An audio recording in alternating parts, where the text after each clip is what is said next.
Muito bom. Vamos continuar então o estudo na NBCTG 1002. A gente vai para o terceiro vídeo, então se você não assistiu os outros dois, vai na playlist do canal. Eu vou deixar ela aqui ou aqui, um desses dois lados, e vocês vê lá antes de ver esse, porque senão vocês não vão entender nada. Então vamos continuar aqui, direto para a tela, já está aqui pronto o meu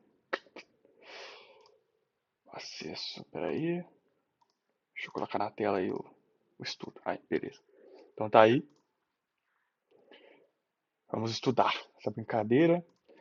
Hoje é a sessão 4, balanço patrimonial, e dependendo a gente faz a 5 também, que é DRE.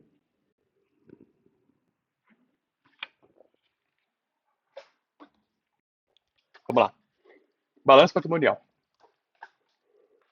Essas aqui, essa sessão vai trazer as informações que são apresentadas no balanço, obrigatoriamente. É claro que você pode fazer ajustes e tal, trazer mais informação, mas essas aqui são as mínimas. E aqui é o seguinte, o balanço patrimonial deve incluir, no mínimo, que é o que eu acabei de falar, as seguintes contas que apresentarem valores relevantes. E aí, isso aqui é interessante, ó. Primeiro, a subjetividade da norma. O que seria um valor relevante? Isso é um contador que vai definir. Então, você pode definir que, dependendo da movimentação, 1 milhão é valor relevante? Não sei. Se a empresa fatura 1 bilhão, talvez 1 milhão não seja relevante. Mas nesse caso aqui, como é o máximo de 4 milhões e 800 mil que a empresa pode faturar, então, sim, talvez R$ 10, R$ 1.000 não seja relevante. Então, dependendo da categoria, se tiver mais contas daquela, pode ser que seja interessante juntar. Então, isso aqui é subjetivo, fica a cargo do contador e definir de acordo com a estrutura dele. E aqui a gente começa com a estrutura de contas que deve ter caixa e bancos, aplicações financeiras, contas a receber, estoques, despesas antecipadas, tributos a recuperar. Até aqui é ativo circulante. Então, aqui a gente tem os ativos circulantes. Ó. Investimentos societários, ativo imobilizado, ativo intangível é o passivo não circulante. Então, realçar de outra cor aqui. Aqui a gente vem para o passivo, então, fornecedores e outras contas a pagar, tributos a recolher ou a pagar, empréstimos e financiamentos, provisões, aqui são passivo circulante ou passivo não circulante, os dois juntos aqui nesse caso. Empréstimos e financiamentos e provisões vão costumar ter uma parte no passivo circulante e uma parte no passivo não circulante, então vai ter os dois. E aqui a gente entra no PL, que são os capitais sociais, as reservas de capital e de lucro, e os lucros acumulados e prejuízos acumulados. Então, a gente tem essas 4 categorias aqui no possível balanço patrimonial. Vamos fazer aqui, eu abri uma planilha, vamos estruturar isso aqui de uma forma para vocês verem como é que ficaria num balanço patrimonial de verdade. Ó. A gente teria aqui o seguinte, a gente teria a conta, e a gente teria aqui ativo, né? Ativo, aí depois teria ativo, circulante, e depois aqui a gente teria disponibilidades, e depois sim viria a conta caixa, conta banco. Então a gente teria aqui esses quatro, a gente teria essas 4 questões aqui.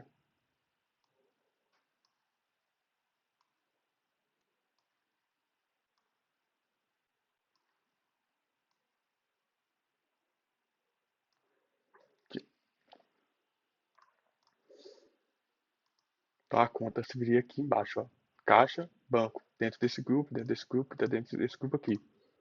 E aí teria as aplicações financeiras, ó, que poderia vir aqui, ó, um grupo de aplicações. Então, aplicações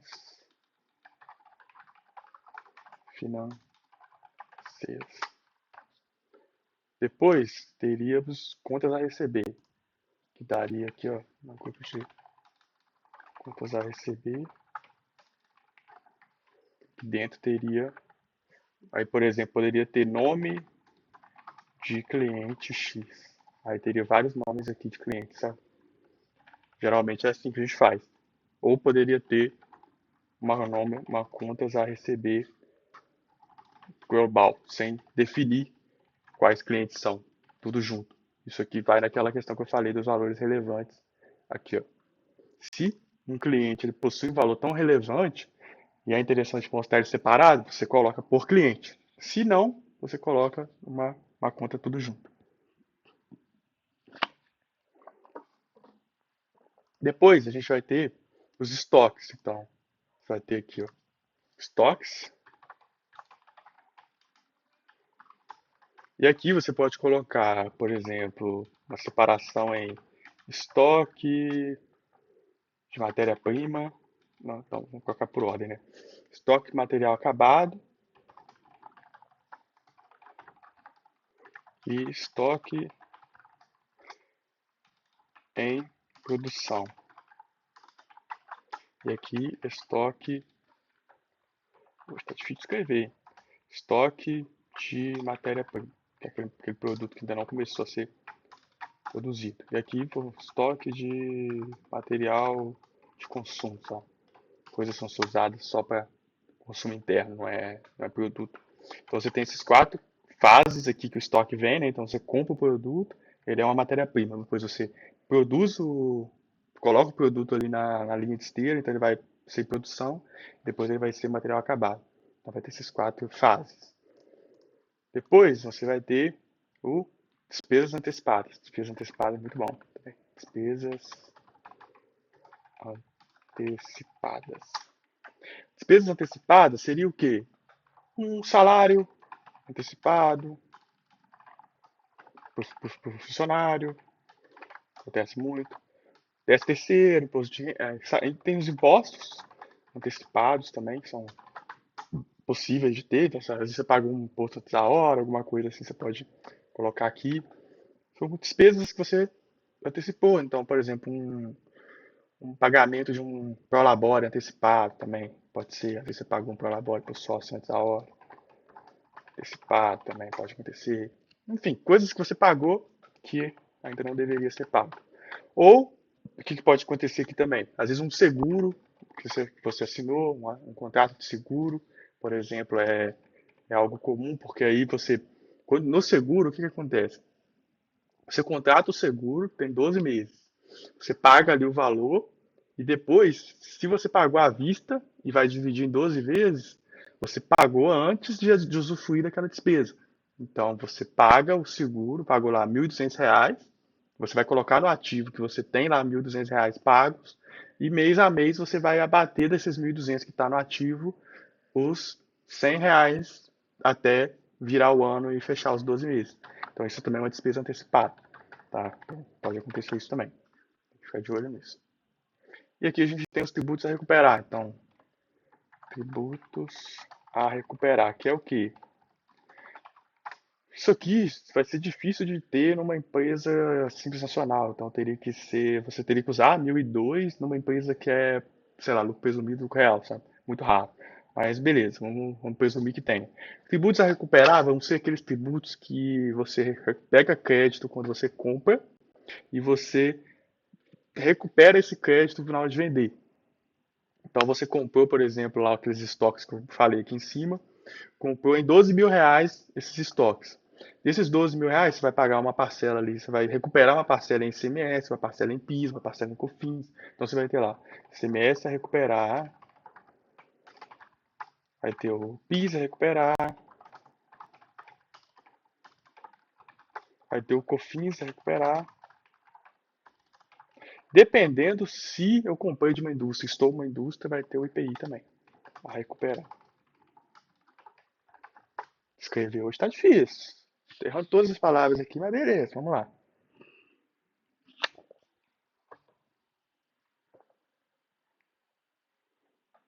Então a gente vai ter esses quatro aqui, vou deixar esses quatro.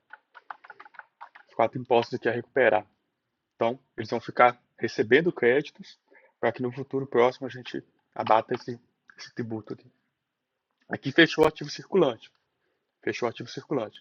Agora a gente vai aqui, ó, pro ativo não circulante. Então até aqui, ativo circulante. Agora vamos pro não circulante, que é o quê?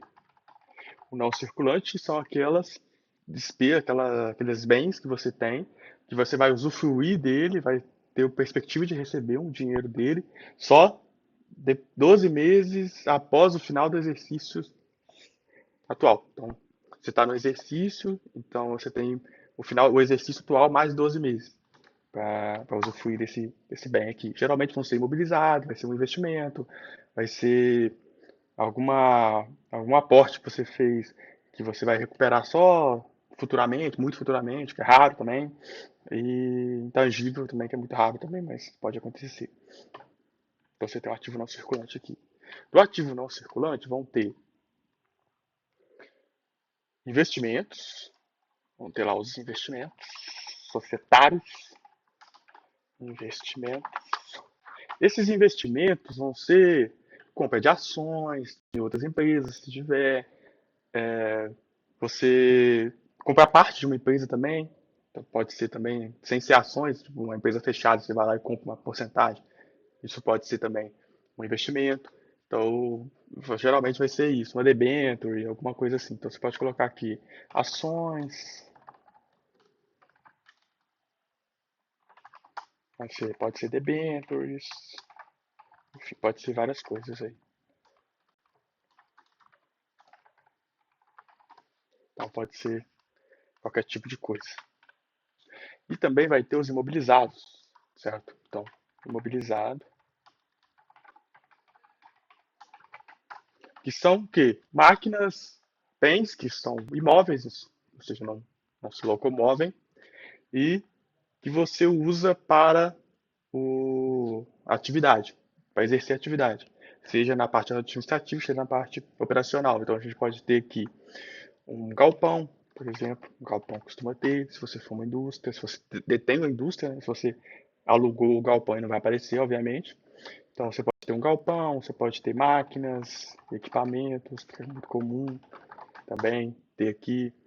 Pode ter, por incrível que pareça, veículos, né?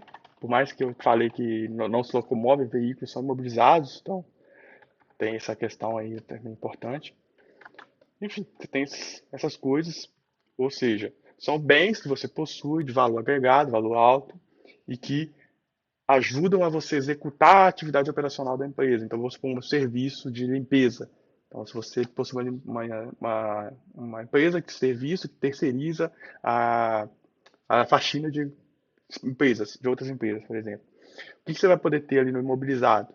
Às vezes você vai ter uma máquina, as máquinas, né, que fazem as limpezas, então máquina daqueles aspirador de pó, pode ter aqueles materiais de aquelas coisas enormes que fazem limpeza, esqueci o nome agora, que não me vem na cabeça. Mas enfim, essas máquinas, assim, essas coisas que você usa para fazer as operações, então pode ser que tenha, isso aí pode ser material de uso e consumo, mas se for grande, se for um negócio, vai ser uma máquina, então você vai utilizar vai botar no imobilizado. Então depende desses pontos. Isso é importante ficar de olho. Na contabilidade, a mesma coisa, ela pode ser classificado diferente dependendo do tamanho, dependendo do valor, dependendo de alguns fatores. Então tem que ficar de olho nisso também, tá?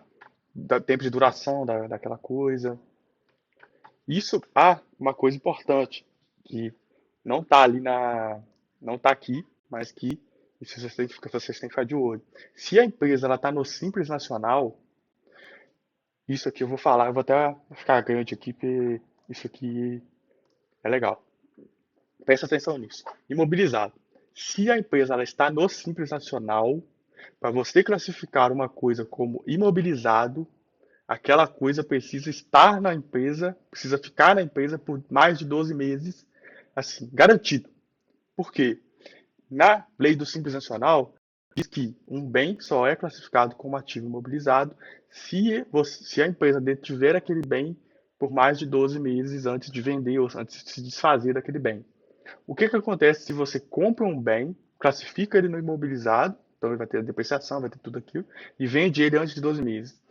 Você vai ter que desfazer essa configuração do bem como imobilizado, transferir ele para o estoque, fazer uma venda, como se fosse uma venda não operacional, porque não está nos bens ali, não está na atividade da empresa fazer venda, por exemplo, de um veículo, e aí você classifica e você tributa, você faz tudo que tiver que fazer em cima dessa venda desse bem como, como estoque, tá? Então, fica de olho nisso aí, orienta seu cliente em cima disso, dessa questão que é importante. Vamos voltar aqui. Voltemos. Então, a gente tem aqui agora o intangível. Intangível, meu querido. Intangível é o quê? Uma marca ali, uma patente. Você tem um direito de exploração. Isso acontece muito com coisas de mineração, essas coisas assim que você tem direito, né? De explorar uma jazida, alguma coisa assim. Então vai ter isso aqui. Dificilmente esse intangível aparece no balanço, tá? Eu, particularmente, aí nunca vi. E se eu ver, até mostro pra vocês, assim, mas muito raro aparecer um intangível no balanço, tá? Vamos lá. Então a gente tem aqui, ó, essa parte aqui do balanço toda, que é do ativo. E agora a gente vai pro passivo. Passivo, então. A gente tem aqui, ó. Passivo, meu querido. Vamos lá. Passivo. Passivo. Não. Circulante. Passivo circulante.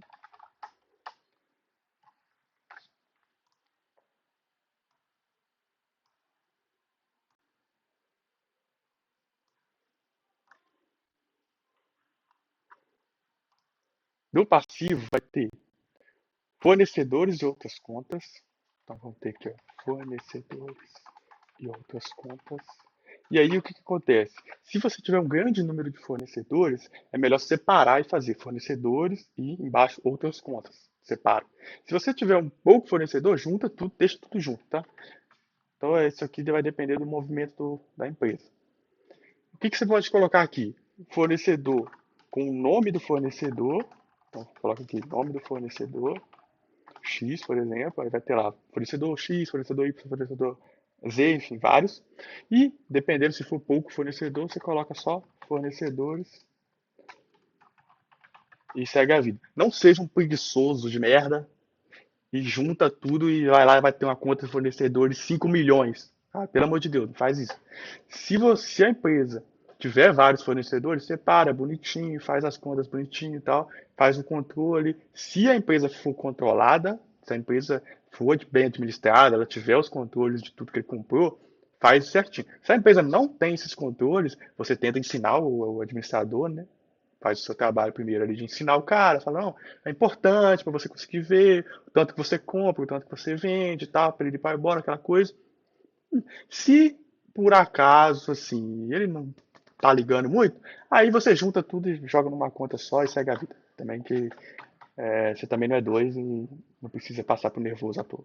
Então você vai ter aqui as contas. O que pode outras coisas ser conta? Água, pagar, pode ser uma considerada aqui, uma conta paga. Água, pagar, legal. Energia elétrica, elétrica também. Energia elétrica é bacana. Energia elétrica pagar, né, no caso. Honorário do contador.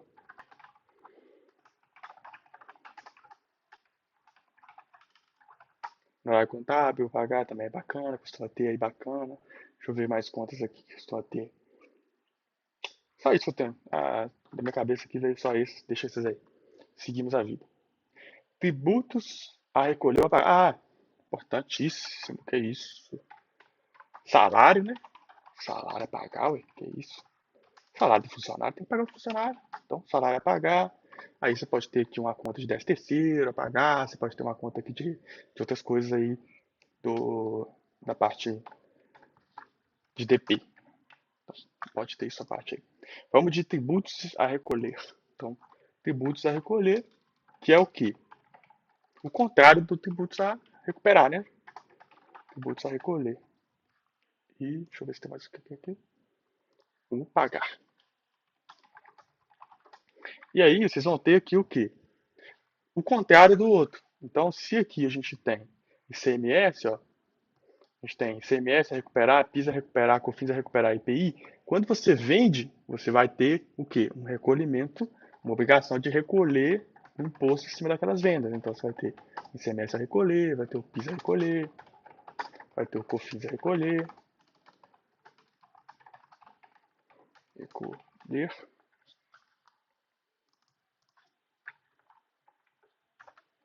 E o IPI se você for uma indústria.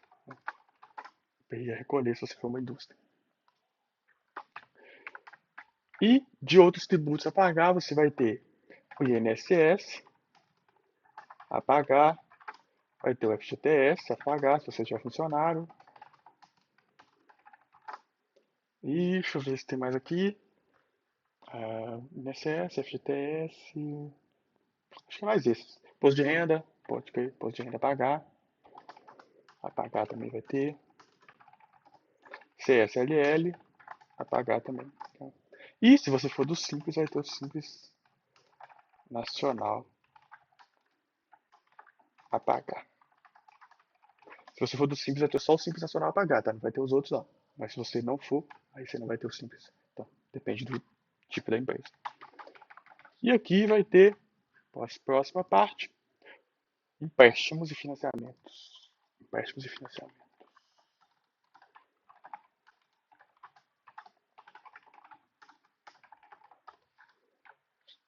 Financiamos é foda, né, filho? Aí é fogo, né? Financiamentos.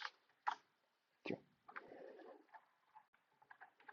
Que aí vai ter o empréstimo.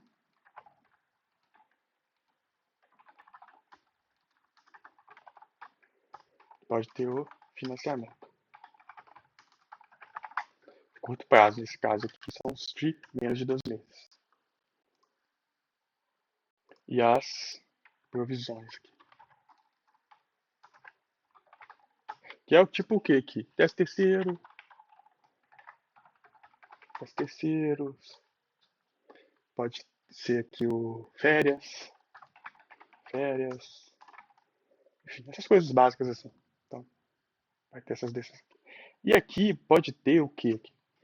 O não circulante. Então, do mesmo jeito que tem o ativo não circulante, vai ter o passivo não circulante, que vai ter o que aqui? Empréstimos, costuma ter. Então, empréstimos e financiamentos, aqui vai ter o.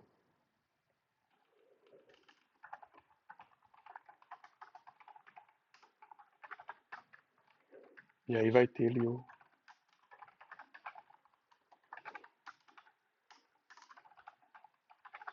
Aí, se você tiver um empréstimo que, por exemplo, vai ser pago em 60 meses, você vai colocar a parte do curto prazo aqui em cima e o restante aqui embaixo. E no final você vai sempre trocando os saldos, sempre subindo o valor para a parte de empréstimos de financiamento de curto prazo estar sempre atualizada ali, tá? Aqui eu estou só passando superficialmente aqui, tá? Não estou aprofundando como fazer nem nada desse tipo, porque depois a gente vai ver isso com calma nas próximas aulas, enfim, nos próximos conteúdos do canal, que é só uma superficialidade mesmo. E agora temos o patrimônio líquido. Chegamos no querido patrimônio. Patrimônio líquido da empresa. Que vai ter um capital social, que aqui dentro, que aqui dentro vai ter o capital integralizado e vai ter o capital a integralizar, que é conta redutora, tá? Conta redutora. Aqui, então, você tem esses dois aqui. Aqui vai ter reservas, reservas de capital. Então vai ter aqui, ó, reservas de capital. Vai ter as reservas de lucro.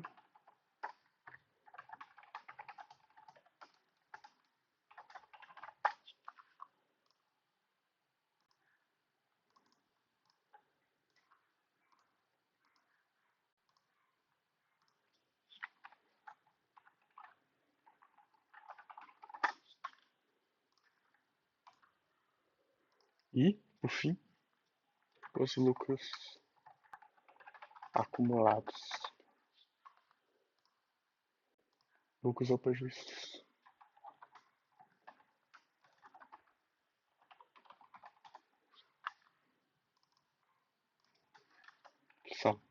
lucros.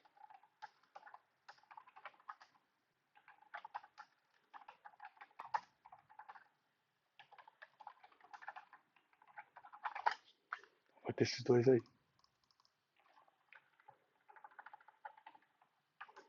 E aí vai ter aqui também o lucro do exercício. Vai ter o prejuízos do exercício. Vai ter esses quatro contas aí. Então, beleza. Temos aqui as nosso balanço, que ele ficaria dessa forma.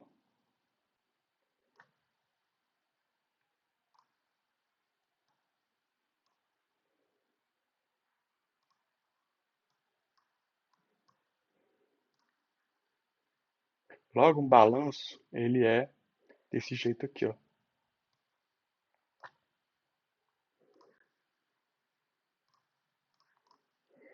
Ele é dessa forma.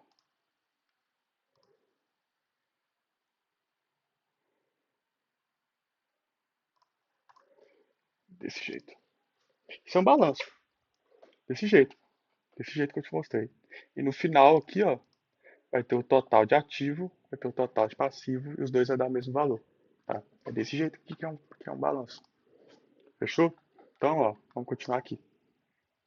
A microentidade deve apresentar subcontas, contas adicionais, cabeçalhos, subtotais no balanço patrimonial sempre que forem relevantes para o entendimento da posição patrimonial e financeira da microentidade.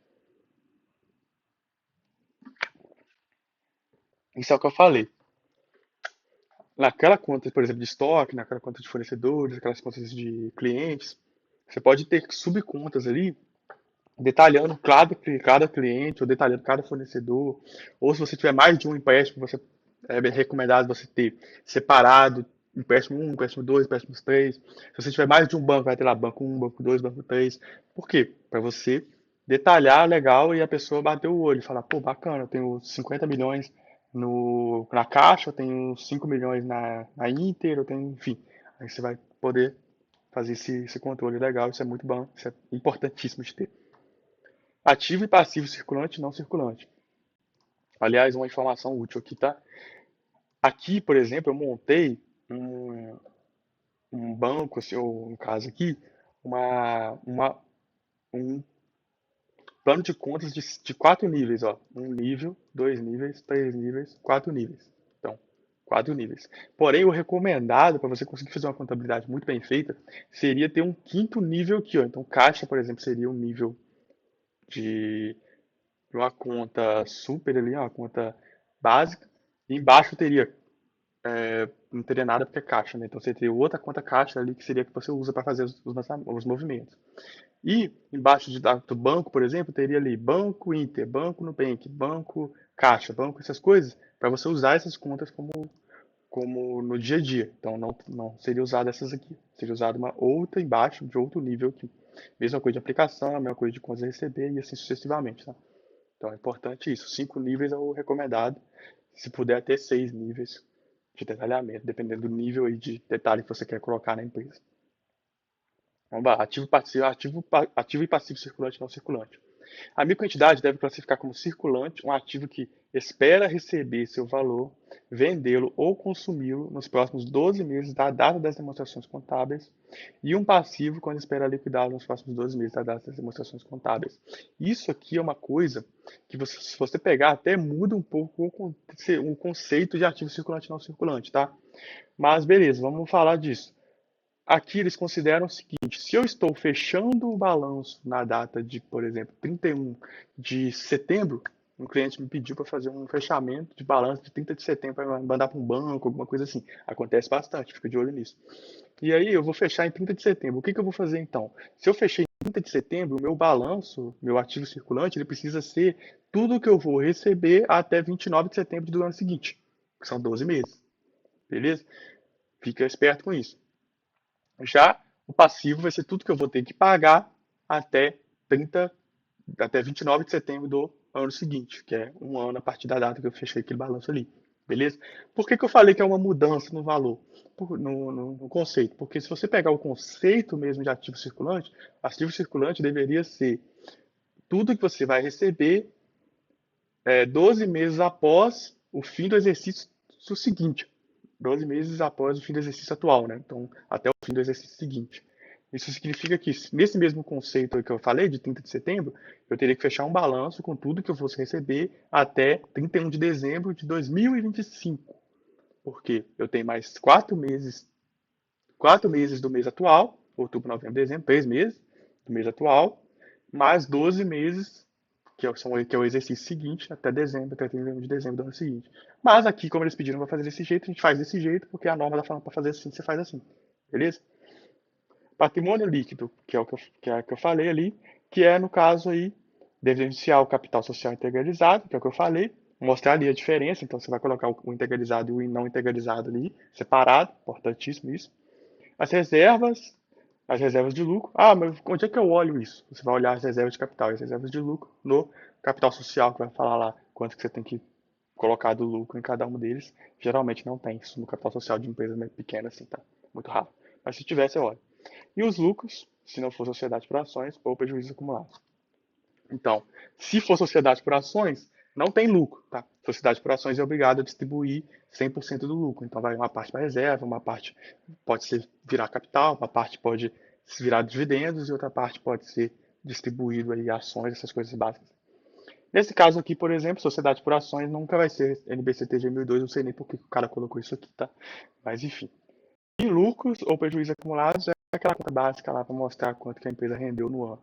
Vou terminar por aqui. Eu me delonguei muito na questão do balanço. Vou fechar aqui, deixa eu ver. Espero que tenham gostado. Eu acho que essa aula aqui foi boa. Me Enfim, faça o que tem que fazer aí, aquela coisa toda, acabou isso aí. Até a próxima aula dessa planilha, dessa playlist. Assistam as aulas anteriores, se você não assistiu, que eu recomendo bastante fazer isso. E, enfim, deixa o like, faz aquela coisa toda que tem que fazer, é nóis.